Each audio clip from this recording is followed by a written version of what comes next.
From Martine Studios in New York, your trending topic TV show. This is Talking Heads with Nizam. Welcome to the show, everybody. This is Talking Heads. I'm your host, Nizam. We have my distinguished panel to the left, starting with Adam Richlin, DJ Artie C, and Steve Domini. We're going to get right into things. First segment is What Are You Watching? Adam, we're going to start with you. What are you watching on TV, man? My latest thing has been Anthony Bourdain's Parts Unknown. Okay. If anyone followed his original series, he was famous for wandering the world and telling the story of different types of food as he just jumps into places with no planning. He just like gets off a plane and starts trying to find it. Right. So now the new series is he's going into places that most of the rest of the world doesn't get to see. Okay. And it's a little bit more culture and politics, and there's some food in there too. But it's on Netflix right now. It's a really good show. I'm gonna have to check that. Sounds good. Artie, what about you? Well, I'm watching a couple of things. I've been watching a lot of cooking shows. Okay. Guy Fieri being one of them. Recently met him at a book signing. Very nice guy. And watch his show. One of his shows is, I believe it's Diners, Drive-Bys, and Dives. Yeah, very good show. Of burgers. A lot of burgers, a lot of like greasy food, but it's a lot of comfort food. Yeah. Watching a lot of that and a little bit of internet TV. Watching Philip DeFranco. Good show to watch. It's usually 3-4 times a week. It's only about 8 to 10 minute segments, but a lot of topics to cover, a lot of world topics, a lot of current issues, national issues abroad. It makes you think a little bit. Don't always agree with everything he says, but it is a good show to watch. All right, cool. Steve, what about you? What are you watching on TV? Diners, Drive-ins, and Dives. Drive-ins and Dives is a great show, especially when you're like traveling to a city, and anyways. But Game of Thrones. I'm a little bit on the behind because my friend was like trying to convince me for the longest time to watch this show, and I was like, nah, man, that's just all fantasy and dragons and whatever. But I finally started getting into it, and I gotta say I'm just starting to get hooked. Do you watch Walking Dead? Yeah, it's kind of. It's my Sunday night. Yeah, kind of along the same veins, but obviously different times. But Game of Thrones, that's the bomb. Yeah, Game of Thrones is good. We take like a little glass, put a little whiskey in it, we sit down, have a little man date on a Sunday, if you will. But it's good. Right. It's great. All right. Cool. Yeah, I like to do. You're talking about like the online stuff. I do the Netflix Orange is the New Black. Right. It's a great one. House of Cards. Like that first season blew my mind.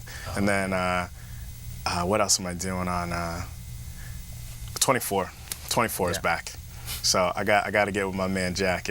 It's so far so good. So I'm doing that. Yeah. I was wondering if because it took so long off, if it was going to come back and if it was going to have the same like driving nature to it. It's still got some pop to it. So we'll see. It's only 3 or 4 episodes in. So. But all right, so you know what? Let's get into the show. Our cinematographer, our other cinematographer on the panel, Adam Richlin. You have a documentary, if you will, or a film out called "Share Your Story."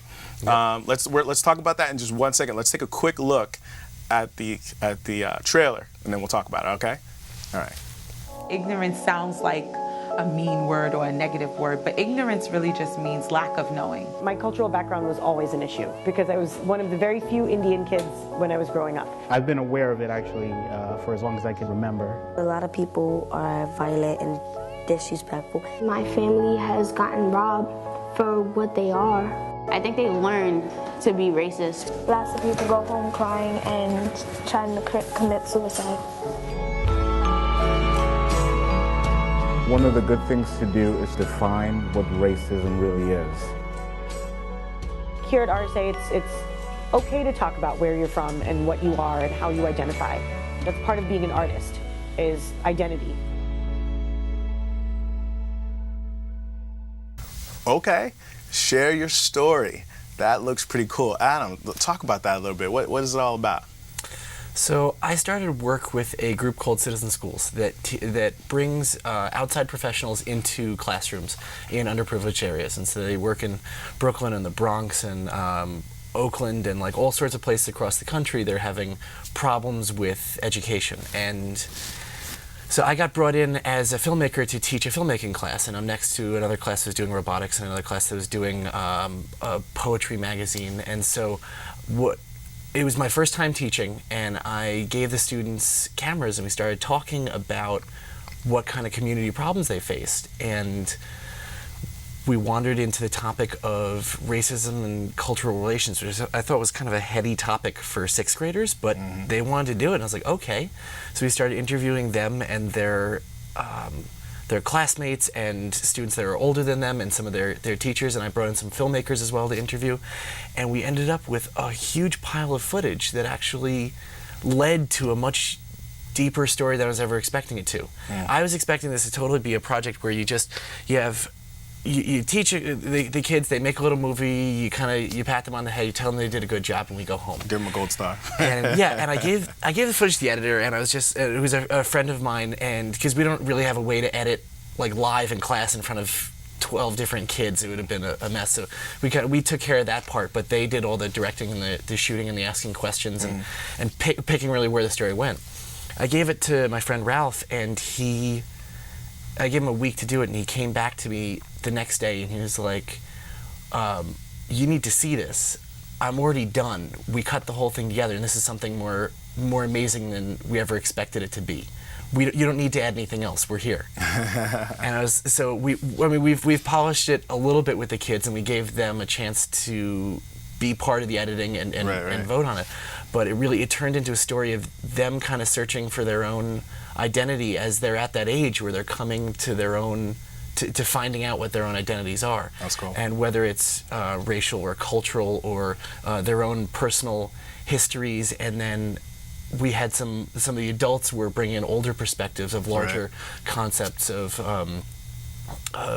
from stories from their generations, and some more adult views on it as well. Well, don't give too much of it away. It's online, right? Yes. It's what is it, Vimeo.com, and if you go to Vimeo.com, you search for "Share Your Story." It's up there. It's only 18 minutes long, and it is an amazing 18 minutes. Okay. All right, we'll check it out. Share Your Story is on Vimeo. I don't know how to say it. Vimeo.com. Share Your Story. Check it out. It's a great short film, and it sounds like it's got some pretty good perspectives in there, and it's about the kids. So let's move to our next topic. Artie, I want to start with you. So Lillo Brancato, I'm sure you know who that is. He's C from A Bronx Tale. He was on Sopranos. He was in the Denzel Washington.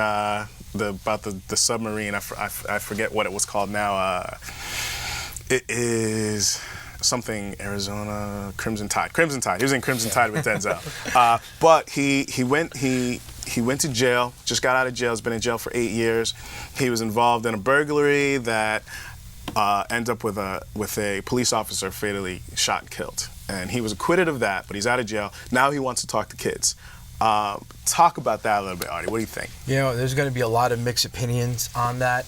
To be really honest, I think before he even starts talking to kids, I think he should try to fix some of the things that put him into the place that he's in today. Mm-hmm. Maybe he should do some work with police departments.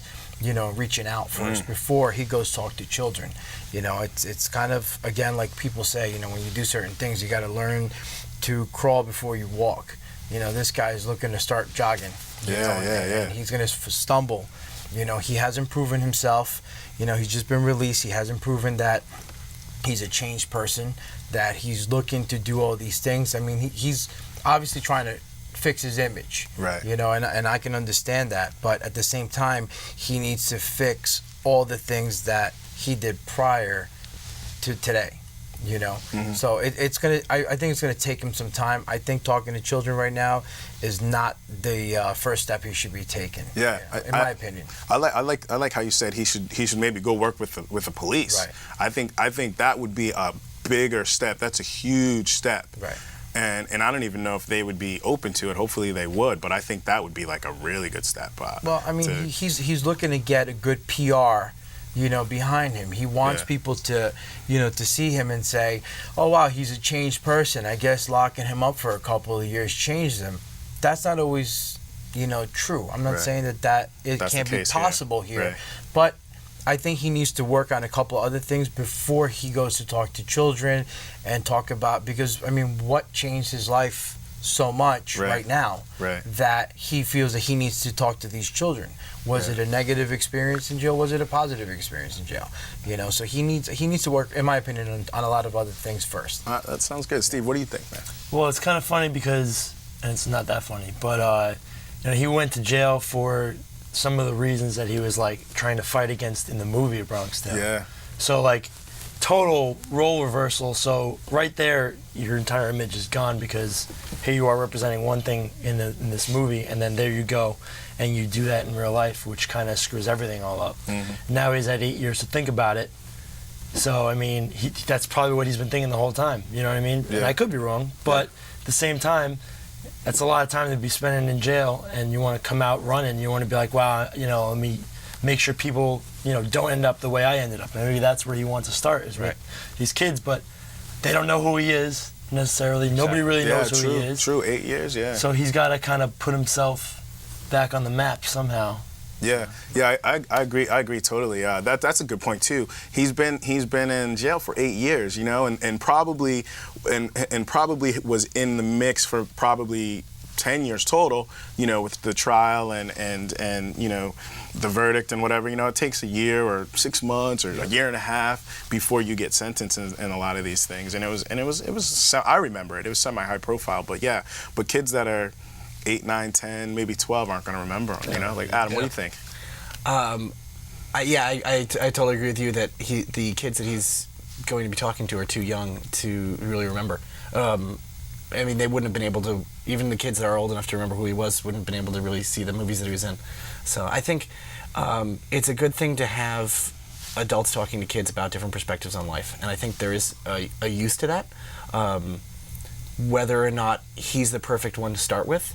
But at the same time, I think there are so many kids that don't have a direction in life at crucial ages like middle school and in high school, that sometimes having perspectives, good or bad, helps inform their worldview. Yeah. So maybe the first thing out of the door isn't talking to kids, but at some point his story could be a useful story. Like once he proves himself a little better, that he is a good speaker and that he has a repertoire of information to be able to provide. Right, yeah. Fresh out the joint. I don't really know like what he's gonna say to the kids. You know, like I feel like going to the police and trying to work with them. I don't know how successful that would be, but I think that's a great start. You know, because of the situation and what happened with this situation.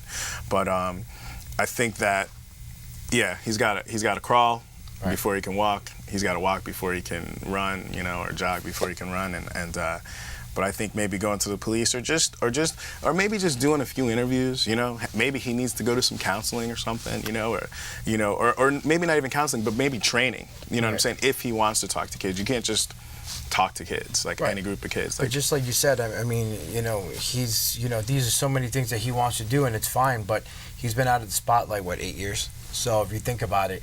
You know, like you said, how many kids, and we're talking kids, we're not talking high school kids, we're talking kids he wants to talk to, how many know who he is? You know, he's been out of the loop for so many years. I mean, Bronx Tale was back in the early 90s, the movie came out. You know, it was a hit, but how many of those kids have actually seen that movie?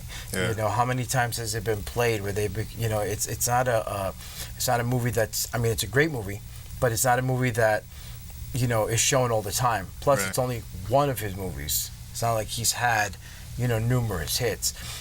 Maybe with his connections, very possible he can maybe, you know, work doing public, you know, announcements or public safety announcements or whatever you want to call them, where, you know, maybe he talks about who he was and what's happened to him and maybe not following that road. Yeah. You know, and that might be a step forward. I mean, I'm sure he still has a lot of access to people in Hollywood that can help him out or would be willing to help him out to make that image, you know, better, you know, down the road for him. So I think even like a TED Talks thing might be, I mean, kind of telling his story and maybe that's a little further down the road where he could say I had this stardom, I was in Bronx Tale, I worked with Denzel Washington, I was working with Tony Soprano, and you know, kind of hit this Crossroads was out of the loop for 8 years, and now I'm back on top or whatever. Maybe the TED Talks is a little further down. But I would say maybe going out and speaking or something may be the right way to go.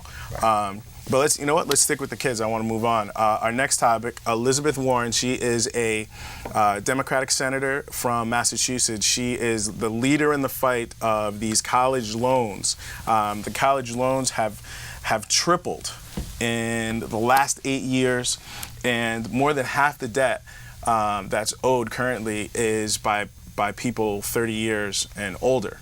And so what Elizabeth Warren wants to do is she wants to have these loans refinanced to make them a little easier to pay off, and actually get some of these kids and adults paying their loans off. And it's going before Congress. So Congress can fight or flight on this. Steve, why don't you start? What do you think? What do you think about the college loans and stuff?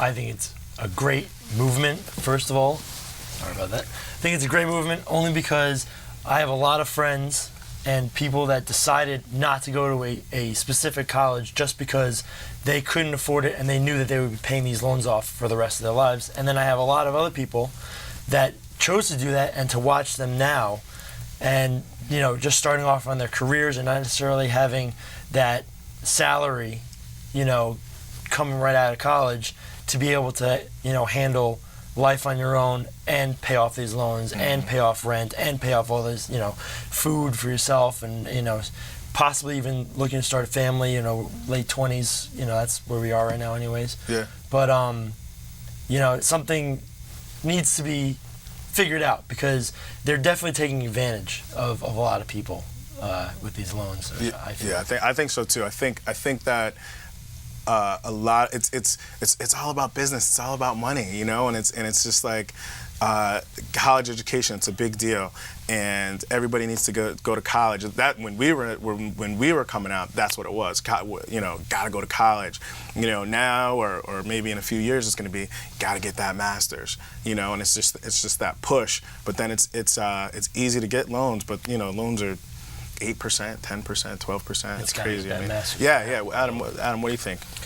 Well, I used to work in college admissions, and I remember that it was a big deciding factor in who could afford to come to school. Not where was the talent, not who had the skills that we were looking for. It was, can I afford to stay here? And so we spent a lot of work in getting scholarships and financial aid. And I think that making college easier to afford after college is a big deal. And I think that's the next discussion, because it's getting harder and harder to make school cheaper because of growing IT budgets and growing staffing and the number of students that we're ballooning in the number of students in the U.S. So colleges need to get larger, and in order to accommodate the number of students that are coming to college.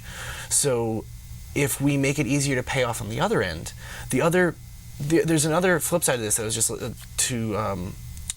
was listening to discussions that our generation, speaking from the 20s, we have the lowest home ownership rate out of any of the past generations, and adults my age are not buying homes. They're renting because they don't have the money to put down for a mortgage or to put down for a loan, because that money is going to college, to pay off college loans. So if we can make that debt easier to pay, we're going to increase home ownership, and if we increase home ownership, the whole economy starts moving up. It takes a weight off everybody in one shot. Yeah, I agree. That's a really good point. Artie, what about you? How do you feel about it? To be honest with you, I think it's a great idea, but there's a lot of pros and cons to it, and everyone has to look at them. You could always eradicate the debt, which would be fantastic. The government spends a lot of money on a lot of stuff that nobody needs, a lot of foreign aid and so forth. And I mean, just imagine what we probably send out of this country every year. We could probably give free college to everyone in this country. Defense budget. Correct. And it's not only defense budget, it's other things. Well, there's plenty of things. It's a lot of stuff that comes into play. But yes, it would be great. On the downside, then what would happen? Would you have kids, or would you have to put some sort of restriction on kids going to school? For example, you would have kids that, I'll go to school, and then they're there a year or two, I don't want to go to school right now, right? So now you have kids that wasted 2 years of college. They didn't pay for them, so it won't matter, so the responsibility won't be there. So there has to be some sort of incentive to give free education to students, that are going to go to college. As far as everybody that's in debt, I mean, if they could fix rates and lower them, like down to even 1 or 2%, it'd be fantastic. But let's be realistic. I mean, banks control those rates. The government can come in and bully those rates down. But, those banks are going to be lobbying in the government and spending dollars and saying, no, we want you to keep those interest rates high, because if not, we're going to, lose out. We're going to collapse. So there's a lot of ways to, different ways to look at it. I mean, I think it would be great if I didn't have any more college loans. Like he said, I'd probably be putting money away to, go buy a home. Right, right. Spending it elsewhere in the economy as well, yeah. Exactly. Isn't the point of going to college so you can make more money, and then the whole point is now you get out of college and you're making more money, but all that money is going back to your college loans anyways. You're getting so it's just like one big, yeah, right. I just doesn't make any sense. I think go ahead. I mean, I don't think in the U.S., because of how many students we need to be educating, I don't know if it's ever going to get to be free, right. But I think making it a little bit easier, and it's just it's shaving pieces off the top, and little bits will add up. I think if we can reduce loan payments like 20%, that's a great amount to start being able to put money into other things, start investing in yourself and growing more than just paying back your college. I think it's about education, so to speak. A lot of it, like I got accepted to NYU, and I was like NYU, yeah, let's do it. Like I wanted to be a lawyer, and my mom just basically was kind of like, who's paying for NYU?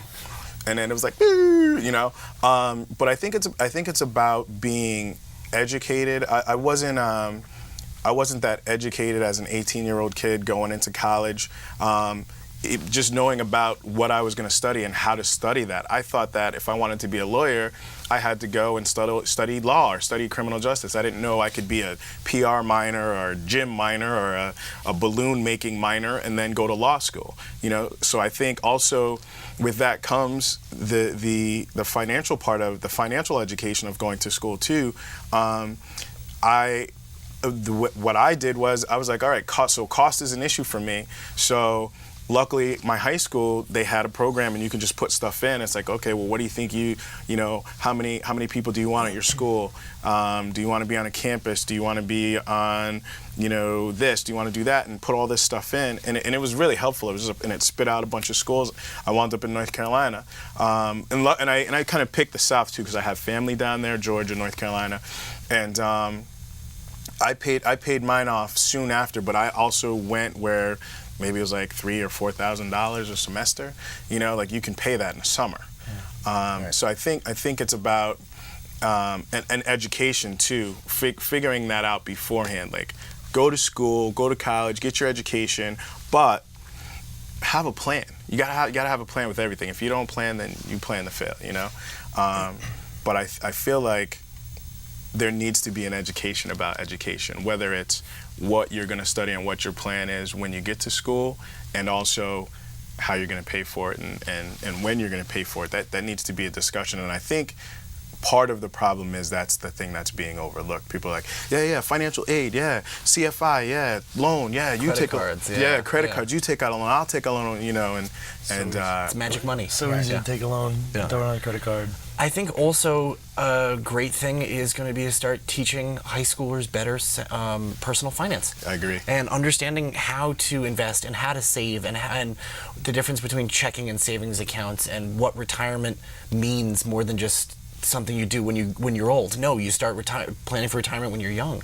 Like giving students a better sense of understanding what they're signing up for will help mitigate the problem later. Because if the students are able to see that, oh, maybe I can't afford that school, I need to fight harder for scholarships, or I might need to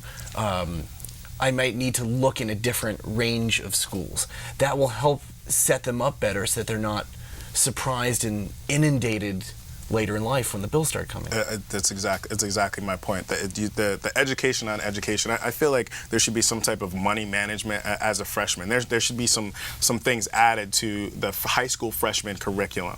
You know, because because some people go. I went off to school. I grew up here in Winter, North Carolina. I'm 12 hours away. You know, something happens. All I can really do is make a phone call. You know, yeah, maybe I can have some money sent. But if you can make mistakes as a high school kid living under your parents, whether it's a money management thing or whether learning to balance your checkbook or whatever the case may be, even time management things. You know, it's like some kids aren't playing sports or you know, doing any kind of mathlete or extracurricular stuff. Time management course needs to be thrown into that curriculum too, or some type of, you know, you have home ec, like kind of wrap all of that into home ec, you know.